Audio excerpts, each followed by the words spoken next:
स्वामी जी, नाम जप कैसे करें जिससे मन रुक जाए?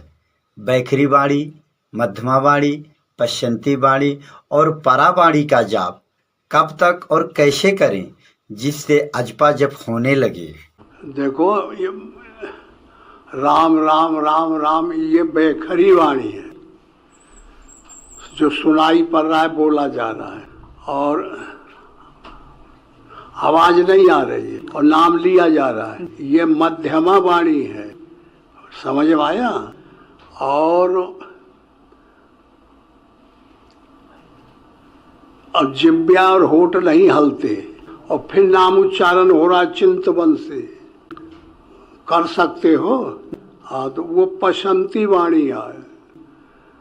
ये 3 वाणी है और परावाणी है अजपा श्वासा। तो शांति से बैठ जाए, श्वासा को देखे, ऊपर गई फिर नीचे आई, ओम ओम रा मा वो अपने से जप रही है। वो में जपना नहीं पड़ता, बस उसको खड़े होकर सुनो। नीचे जाए तो माँ, ऊपर जाए तो रा जी। राम धीरे जैसे वो चलती है, बस खड़े होकर सुनना है, मन वही में लगा रहे। इसको अजपा कहते हैं। ये बहुत महत्वपूर्ण है। बारक नाम लिए जन जेऊ होए तरण तारण नर तेऊ। एक बार नाम ले ले ऐसे सही, हाँ, तो कल्याण हो जाएगा। अपना कल्याण हो, दूसरे के तारने की ताकत आ जाएगी। इतनी ताकत है, इसको अजपा कहते हैं, अनहद कहते हैं। और वो पकड़ में आती है इन वाणियों से। राम नाम में अंतर है, कहीं हीरा कहीं पत्थर है। तो ये वाणी ऐसी है जैसे राम राम राम राम कहे और मन निकल के नीचे से भाग गया इधर उधर और हम राम राम बोल रहे, तो पत्थर हो गया ना। कोई काम किया, मन को रोका। नाम लेने का मतलब है मन को रोकना, तो नहीं रोक पाता। इसलिए ये सरल है। लेकिन पहले शुरू में जैसे कक्का के की लोग पढ़ते हैं लड़का, तो कोई मतलब के पढ़ाई है। लेकिन अगर ना पढ़ी है तो आगे का कैसे पढ़ाई जाएगी? इसलिए जरूरी है। तो ये बैखरी वाणी, फिर मध्यमा, फिर पशंती, फिर परा। तो परा तक पहुंचने के लिए इन तीनों को पढ़ना जरूरी है। तो एक एक का अलग अलग अभ्यास होता चला जाए और फिर बैठ खड़े होकर श्वासा को सुनो।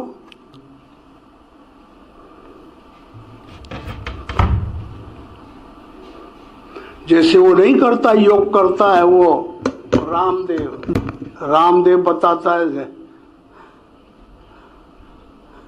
करता रहता है ना। हाँ, ये लोम विलोम है, इससे ही अजपा होता है, चढ़ती उतरती। ये करना चाहिए, हर साधकों को करना चाहिए। इससे शरीर के रोग खत्म होते हैं।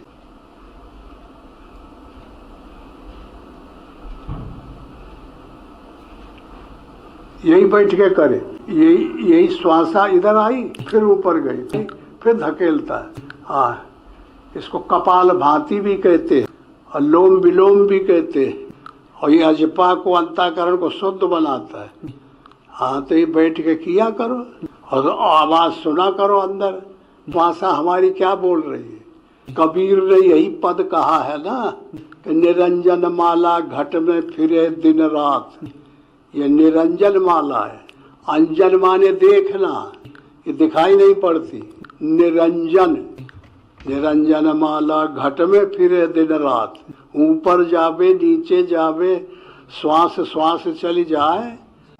संसारी नर समझ न पावे, बिरथा जन्म बिहात।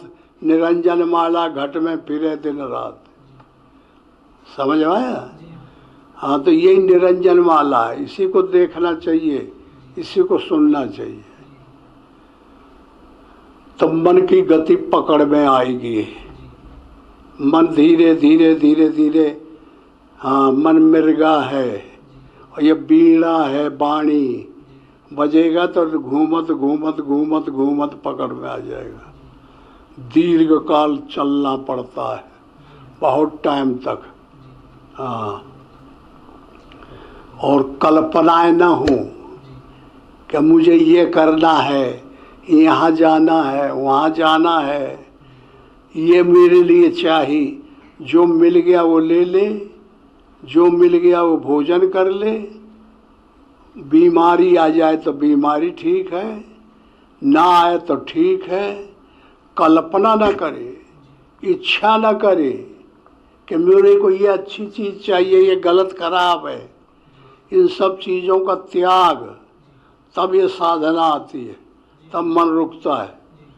और जो ऐसे लड़त रहे जैसे यहाँ के बाबन की हालत है कि वही इंसान का हाथ है, वही इंसान का हाथ है।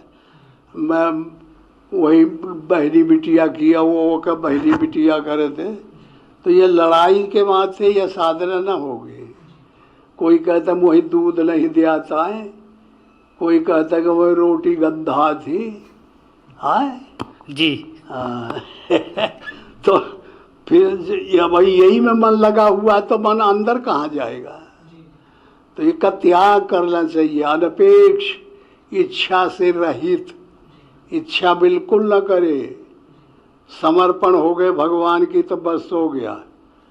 अब हम मर गए, अब हम कोई कल्पना नहीं करेंगे, जैसे परमात्मा रखेंगे वैसे रहेंगे और अपन श्वासा में लगे रहेंगे। ऐसी जो धारणा बन जाती है, भगवान जान जाते हैं कि यह सही आए, परीक्षा लेते हैं। फिर भगवान व्याधि, स्त्यान, प्रमाद, आलस्य, अवृत्ति, भ्रांति, दर्शन, अलब्ध भूमिकत, बीमारी दे देते हैं कि देख तो अब ये कहाँ घबराता है कि नहीं। तो बीमार हो गए भाई तो कह रहे मर जाएंगे भाई, ले हमें अस्पताल ले चलो। तो फेल हो गए, हमारी दवा कोई नहीं कर रहा है, रो रहे हैं, तो फेल हो गए। बीमार हो गए तो ठीक, बीमारी काहे के लिए आए कि हमारा अनेक जनों का पाप अंदर बैठा है। तो भगवान परीक्षा लेते कि ये सहन करे, तो बीमारी में दुख होगा तो तप हो जाएगा वो, और तप हो जाएगा तो पाप नष्ट होगा। तो इस प्रकार बीमारी दे सकते हैं, व्याधि, स्त्यान, प्रमाद, आलस्य, अवृत्ति, नाना प्रकार की वो कलाएं देंगे। और देखा ये परीक्षा में पास होता है कि नहीं।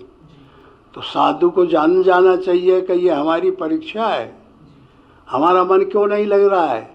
ये मन के अंदर पाप घुसा हुआ है, पाप लेके भगा रहा है। तो फिर इसलिए भगवान से प्रार्थना यही है कि जो शरण में हम आ गए, बस हम यहीं पड़े रहें और हमको आगे बढ़ाया जाए, हमको लिया जाए। तब फिर बस जब वो देख लेंगे कि हाँ यह नहीं जाएगा, तो सब चीज़ दे देंगे। वो तो उनके पास सब गुरु के पास रखा है, सब दे देंगे। जब देखें तो कोई ठिकाने पे आवे, कोई योग्यता पात्र बने, परीक्षा में पास हो, तो डिग्री देने में कोई हर्ज थोड़े है। तो जब साधना ही नहीं करते, कोई जापे नहीं करता, अनपेक्ष नहीं होते, इच्छाओं का त्याग नहीं करते, अच्छे तो यह है कि कोई अच्छी चीज़ दे दे। अब तुमको कोई चीज़ नहीं मिली, तुम पंगत में बैठे हो, औरों को लोग खिला रहे हो, तुम्हें नहीं दे रहे, तो तुम खुश हो जाओ कि देखो ये भगवान की लीला इनके अंदर घुस गई है, मेरी परीक्षा ले रहे हैं, मैं सूखी खा के उठ जाऊँ। और ये बोले ना कि हमको देना चाहिए, तो परमात्मा खुश होता है। ये सत्य के पथ पे चलने के रास्ते हैं। और जो हम हल्ला मचा दिए कि देखो देखो उनको परस रहा है, हमें नहीं दियाता है, और ये साधन करने गए, बिगड़ गया मामला। रद्दी कपड़ा को हमें दे रहा है तो कहो भगवान ठीक है, हम ले लेंगे, हमें अच्छा दूसरे ले लें। ऐसा स्वभाव बनाना है। तो ये अंदर की इच्छाएं निकले, माया निकले, जब निकल जाएगा सब तो भगवान रह जाएगा। तो ऐसे अंदर से त्याग करो। तो सब अब मोही देखो, सब लोग इंगत है, सब बता रहे कि तू काम कर, क्यों नहीं करते हैं। तो कहा मैं कैसे करो, अब उसको चाहिए जैसे मनोज को कहते कहते काम कर, और सब बैठे आए, तो मनोज नाराज हो जाइए कि को तो करते नहीं, मैं काहे करो। तो यह नीति अच्छी है, ये तो माया वाली इनकी है, घरों में है उनकी हालत है। तो साधुओं की नीति यह है कि अगर मनोज सब बैठे हो, मनोज को कहते कहते काम कर, तो मनोज खुश होकर धन्य भागे मेरे भाग्य, सेवा मुझे मिल गई है, इनको न मिलेगी। तो सौभाग्य करते रहना चाहिए देर भर। क्या होगा, मर थोड़े जाएंगे। झाड़ू लगाना है और कोई काम करना है, दौड़ के करना चाहिए कि हमारे भाग्य में लिखा है हमको मिल गई सेवा। इच्छा न करे, आपन खुशहाली के लिए कोई प्रश्न न लाए कि मुझे यह चाहिए, मुझे कुछ नहीं चाहिए, मुझे तो सेवा चाहिए। कि अनेक जन्म के जो पाप कमा के हम बैठे हैं, भगवान से अलग हो गए हैं, तो भगवान ये पाप को खत्म करिए। और पाप तभी खत्म होगा कि हम शरण पकड़ लिए, तो हम अब जाएंगे नहीं कहीं, और यहीं मार खाएं और करें, और सेवा करें, और कोई इच्छा ना आ जाए मन के अंदर। इच्छा ही काया, इच्छा ही माया, इच्छा ही जगोपजाया, इच्छा ही बर्बाद करती है सबको। पहले मन में कामना होती है, जैसे लोगों का दूध की कामना होती है। एक उदाहरण है दूध की कामना। अब ऐसे में इनकी प्रगति हुई, अध्यात्म दृष्टि में प्रगति न हुई। जोने का बहाना बनाए और घर छोड़ के भगवान की तरफ चलना चाहते। हाँ, फिर मांग देते कि ला भाई हमें दूध चाहिए। फिर जो वैसे नहीं मांगे कि हिम्मत पड़ती, तो कि इच्छा बिल्कुल ना हो। जो दूध की प्रश्न, दूध का जाए भाड़ में हम जिंदगी भर न खाएं, कान पकड़ लेंगे कि हम लेंगे नहीं कभी भी।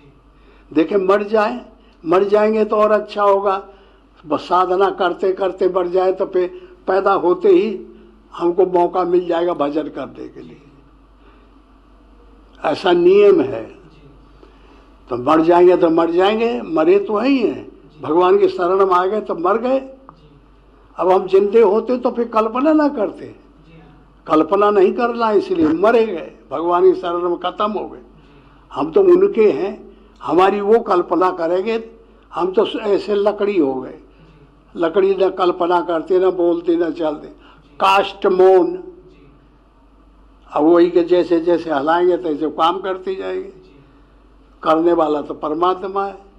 ऐसे जो सब कुछ भगवान को त्याग देता है, अंदर के भगवान बैठे हृदय में, अपने गुरु को समर्पित कर देता है, तो वो का जल्दी ही प्रमोशन हो जाता है, जल्दी ही तरक्की हो जाती है, जल्दी ही साधना मिल जाती है, जल्दी ही अनहद द्वार खुल जाता है, कल्याण हो जाता है। और जो ऐसे पड़े रहेंगे और जो बात है वो का पकड़ नहीं पाते, समझ नहीं आती, तो कैसे काम चलेगा। जिंदगी भर बीत गए वैसे के वैसे रहे। तो हम कहा करते कि कोई बैठ के भजन करे, दिन भर ध्यान लगावे, और फिर जब ध्यान छूट जाए तो कहे अरे हमको दूध ले आना गांव से जाके। नहीं तो खत्म हो गया ना ध्यान, इच्छा हो गई, माया में पहुंच गए, निष्काम कहाँ रह गया। इच्छा अनपेक्ष और सापेक्ष हो गया, इसलिए वो साधना नहीं। तुम दिन भर झाड़ू लगाओ, दिन भर रोटी बेलो, दिन भर लोगों को खिलाओ, और कल्पना ना करो कि हम हमारी जो सेवा है हम इसके बदले कुछ चाहते नहीं। तो ये रोटी बनाना, भोजन बनाना, झाड़ू लगाना न रह जाए, भक्ति बन जाए। क्योंकि कल्पना नहीं है ना। जो कुछ हम हरकत शरीर से करते हैं ये सब अनपेक्ष इच्छा रहित, हम इसके बदले चाहते ही नहीं कुछ। भगवान हम सेवा करेंगे, हम आपके हाथ हैं, आप हलाइए तो हम करते रहेंगे। आपके अंग हैं हम नहीं हैं, हम अपने को खत्म कर चुके हैं। वो है साधना। ऐसा जब मन हो जाता है तो मन 10 इंद्रियों को जीत लेता है, तो 10 निधि हो जाती है, सिद्धि हो जाती है, मन बदल के गरुड़ हो जाता है, बुद्धि ब्रह्मा हो जाती है, चित्त वासुदेव हो जाता है, फिर सब चीज अंदर आ जाते हैं। अब देर थोड़े लगती है, देर तो अपनी है, जो हम समझ नहीं पाते, वो कर नहीं पाते। अब तुम खाना खाओ और खाने का ये रखो कि हम पता नहीं कहाँ खाए, ना हम अच्छा है खाए ना बुरा खाए, पेट भर गया हो गया, ठीक है। ये शरीर का है तो शरीर भगवान की सेवा में लगा रहे। अब बहुत से खाने पर लड़ाई कर रहे हैं, अरे ये में नमक नहीं आए, अरे ये में ये चीज़ नहीं आए, अरे ऐसा है तो ये है तो ठीक नहीं बनाते। तो इस प्रकार का कपड़े के ऊपर, रहने के ऊपर कोनो प्रकार का एक दूसरे में विवाद न हो। कृष्ण भगवान अर्जुन से कहते हैं गीता में, असमान नो दिस्ते लोको लोकान नो दिस्ते चया, हर्षा भयोर देगा मुक्ता सच में प्रिया। मुझे किसको प्रिय है? भगवान कहते हैं अर्जुन, मैं किसको प्रिय मानता हूँ? जो किसी से उद्गिर को प्राप्त न हो और उससे कोई भी दुखी न हो और वो किसी से दुखी न हो। ऐसा जो आदमी है और निष्काम भावना से सेवा करता है, कभी भी कोई इच्छा नहीं करता, वो मेरे को प्राप्त होता है। हाँ, तो ऐसी शैली से शांति से चलो। अब एक रास्ता हमने बता दिया, उसको पकड़ लिया। उत्तम साधक तो वही है कि फिर वही पर लिख का पकड़ रही, पर मर मिट जाए वो पे। तो फिर हम तुम्हें ना पूछना पड़ेगा, हम पूछेंगे तुमको कि तेरा क्या हाल चाल है। तुम्हें ना बोलना पड़ी। जब तुम समर्पित हो जाओ तो हम तेरे पीछे दौड़ने लगेंगे, अरे देखो वो का बुलाओ, वो का कैसी तबीयत है, क्या गड़बड़ी है। तो जब हमारी रिपोर्ट परमात्मा, हम समर्पण हो गए, तो हमारी देख रेख वो करे, हम वो कर सेवा करें, हम भजन करें। इसको मुक्ति कहते, कल्याण कहते। हाँ। और तुम्हें यहाँ तो ये है कि जैसे बस साधु हो गए, वेश बना लिए, बस हो गए। साधु नहीं होते। एक भजन तुम लोग सुनाया करते हो ना जी नई नियामत लाना, जी जी, वो का मतलब जानते हो और बहुत सुनाते हो। हाँ, गुरु ने पठाया चेला एक नई नियामत लाना। नियामत कहते हैं वस्तु को, एक नई वस्तु लाना। गुरु ने पठाया, चेला गया गुरु के पास, कहा भगवान हमारा कल्याण करिए, आप भगवान को पा करके मस्त हो गए, बस यही नशा हमको दीजिए, हम भी ऐसे हो जाएं। यही मांग रहती है ना चेला की, वो कहे या ना कहे, रहती है ना। तो समझ ले, तो गुरु आदेश देता है, इस प्रश्न के उत्तर देता है कि चेला एक नई नियामत लाओ, हम अपने में मिला लेंगे तुमको, लेकिन नियामत लेके आओ, जाओ एक नई नियामत लाना। बाजार हाट के पास न जाना, तुम भी भर के लाना। एक आटा मंगाता है और आटा जहाँ मिलता है वहाँ जाने नहीं देता, और तुम भी भर के लाना है। और एक नियामत पानी की लाना है, कुआं बावड़ी समुद्र के पास न जाना है। बहता रमता छोड़ के बहता रमता छोड़ के बंदे। हाँ, तो तुम भी भर के लाना। एक गट्ठा लकड़ी मांगता है। हाँ, झाड़ जंगल के पास न जाना। हाँ, झाड़ जंगल के पास न जाना, गट्ठर बांध के लाना, गीली सूखी छोड़ के एक गट्ठा लाना जी। और एक कलिया मांगता है जी, जिंदा मुर्दा मांस ले आना। और जिए मुए के पास न जाना और खप्पर भर के लाना, 4 चीज मांगता है। तो गुरु बाबा चेला से कह रहा है ये ले आजा, तो हम भी चेला ना रह जाए, गुरु ही गुरु हो जाए, चेला और गुरु एक हो जाइए। तो जानते हो क्या मांगता? कर्म रूपी लकड़ी आए, समझे? जंगल पहाड़ के पास कर्म मिली, कर्म तो साधना करना पड़ेगा। पुण्य रूपी पानी आए, अनेक जन्म का पुण्य प्राकृत भूर्य, बगैर पुण्य के पेट्रोल जैसे शरीर में डालते हैं पानी, या गाड़ी में पेट्रोल डालते हैं तब ना आगे बढ़ती है, ऐसे ही पुण्य रूपी पानी जब होगा तो भगवान की तरफ ये गाड़ी जाएगी। तो पानी पुण्य हो गया, और आटा संतोष हो गया। संत आया धन सब धन धूर समान, आया संतोष धन सब धन धूर समान। संतोष हो गया, सबसे ऊंची कोट, सब जिससे बनते हैं वो परमात्मा है। परमात्मा से दुनिया की माया इसी से बनती है, वो हमारी पकड़ में आ गया, बस अब क्या जरूरत है किसी चीज की। इसको कहते हैं संतोष। आया संतोष धन तो सब धन धूर समान, त्याग हो गया है, कोई चीज की जरूरत नहीं। तो जब ला के रख दिया तो फिर उससे कहा, बोले अच्छा चित्त रूपी चूल्हा बना ले, त्याग रूपी तपा रख दे, और अनुराग रूपी आगी जला के लकड़ी, कर्म रूपी लकड़ियों को जलाओ तो तेरा तया गर्म हो गया। तो स्थिरता रूपी थाली में अनुराग रूपी आटा, संतोष रूपी आटा, पुण्य रूपी पानी से भिगा के, और फिर रा की धारा श्वासा ऊपर जाए नीचे जाए, रामा रामा ये रोटी बना ले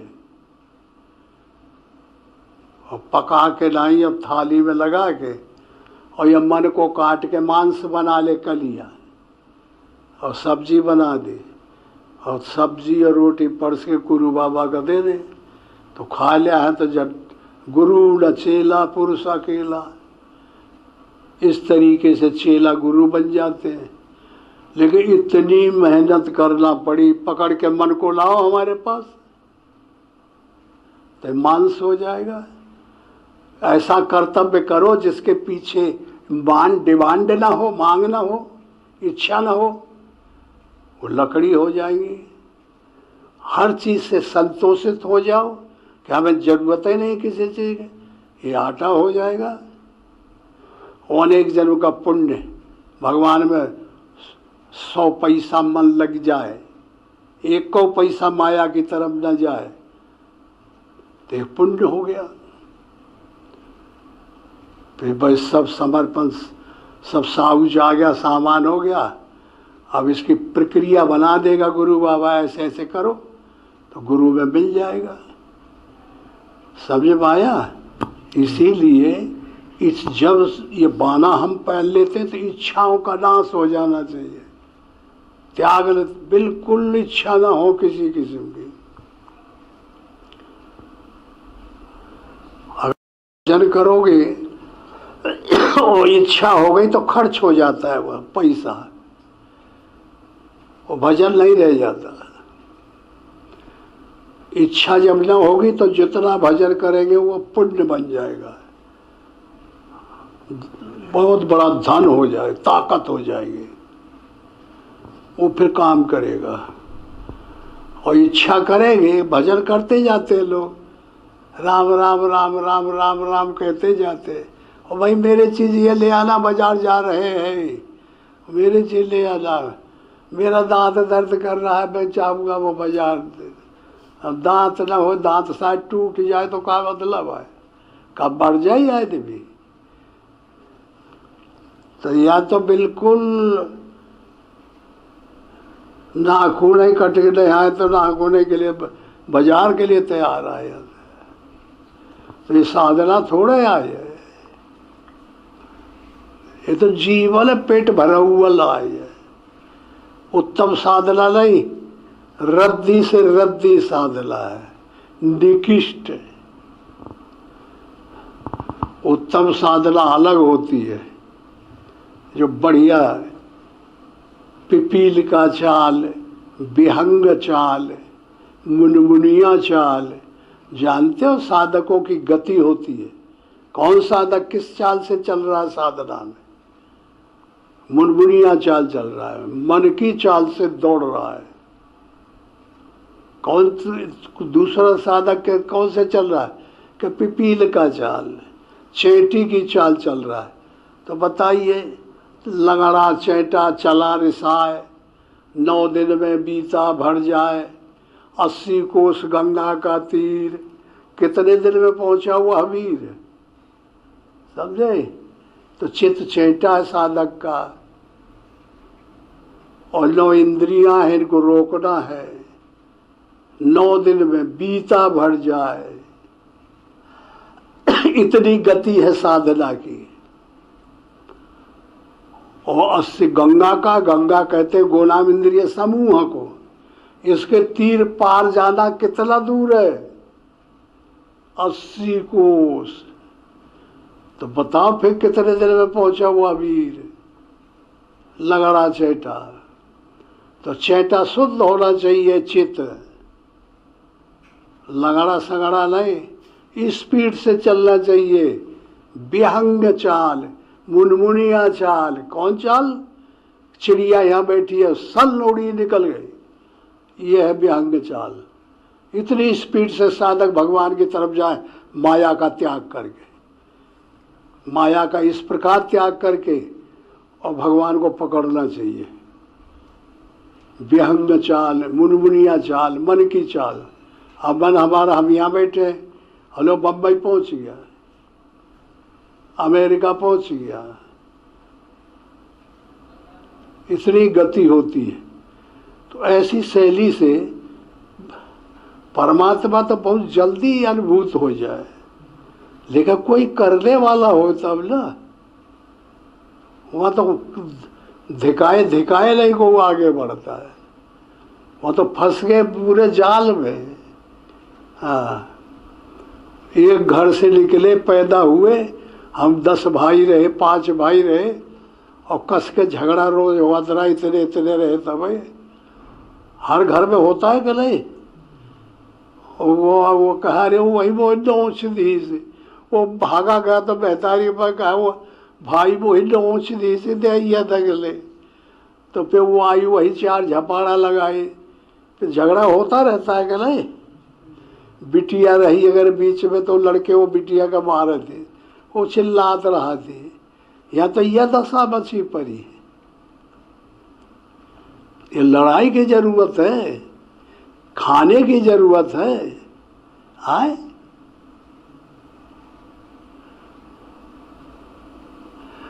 कई ऐसे लोग हैं जो कोई मतलब नहीं रखते, जो दे दिया वही ले लेते हैं।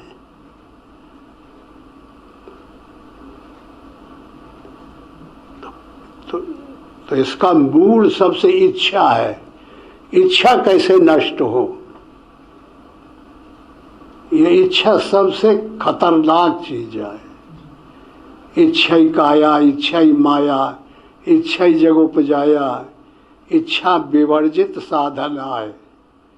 जब तक इच्छा का नाश नहीं होगा तो साधक के अंतःकरण में साधना नहीं आ सकती। आएगी तो इतना तो सब कोई कर ही रहा है, थोड़ा ना बहुत, तो सबकी नष्ट हो जाती है। इधर करते जाते और 10-5 रुपया कमाए पुण्य, तो 100-200 रुपया इच्छा हो के खर्च कर दिए। फिर 10-20 रुपया पुण्य कमाए, फिर 10 इच्छा हो गई, तो वो पुण्य रूपी पैसा पूछते नहीं आए इच्छाओं की पूर्ति के लिए। हाँ जी। तो फिर गरीब हो गया है।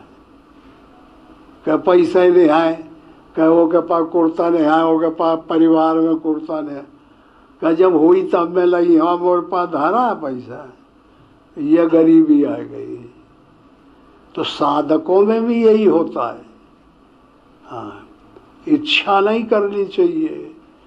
इच्छा का आप सोचो, बात को पकड़ो और जैसे बताई जाती है उसको धर लो, समझ लो कान से, अंदर पकड़ लो, समझे? कान से सुने और मन से जहाँ से निकाल दे, अंदर रखो। तो इस तरीके से अगर करो, किसी किस्म की इच्छा न हो, तो फिर कुछ भी साधन करोगे तो वो भगवान का भजन हो जाएगा। तुम कभी ध्यान न लगाओ, झाड़ू लगाते रहो, रोटी जिंदगी भर बनाते रहो, लेकिन इच्छाओं का दमन कर दो तो तुम्हारा कल्याण हो जाएगा। वो रोटी बनाना भजन बन जाएगा, क्योंकि इच्छा ही नहीं है, खर्चे नहीं हो रहा है, तो पुण्य अपार पुण्य हो जाएगा। कोई भी काम करो, इच्छा नहीं होनी चाहिए।